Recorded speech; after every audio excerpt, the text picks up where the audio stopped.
Ukraine में जारी युद्ध में क्रेमेटोर्स्क रेलवे स्टेशन पर हुए मिसाइल हमले में 50 लोग मारे गए, जबकि करीब 5 दर्जन घायल हो गए। जिस स्टेशन पर हमला हुआ वो पूर्वी यूक्रेन के डोनेट्स्क इलाके में है, जहां पर इन दिनों भीषण युद्ध चल रहा है।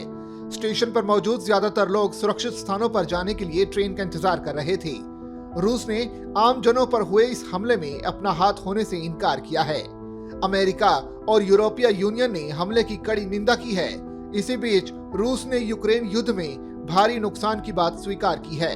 वहीं बुचा नरसंहार के लिए रूस को घेर रही यूक्रेन ने कहा कि युद्ध विराम के लिए दोनों देश वार्ता कर रहे हैं। साथ ही यूक्रेनी राष्ट्रपति वोलोदिमीर जेलेंस्की ने पश्चिमी देशों से रूस पर और ज्यादा प्रतिबंध लगाने और लड़ने के लिए हथियारों की मांग की है।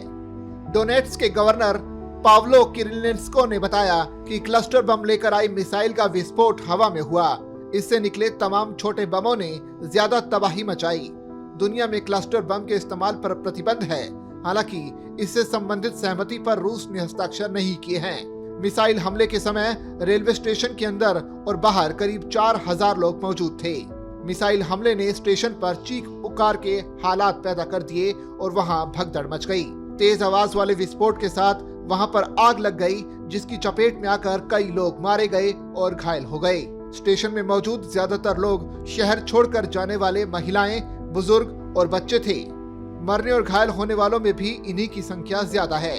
कई घायलों की मौत अस्पताल में हुई। बहुत से घायलों की स्थिति गंभीर है। किरिलेंस्को ने हमले के बाद की स्टेशन की स्थिति की कई फोटो इंटरनेट मीडिया पर जारी की हैं, जबकि रूसी रक्षा मंत्रालय ने कहा कि स्टेशन पर हमले में जिस मिसाइल का इस्तेमाल हुआ है उनका इस्तेमाल यूक्रेन की सेना करती है।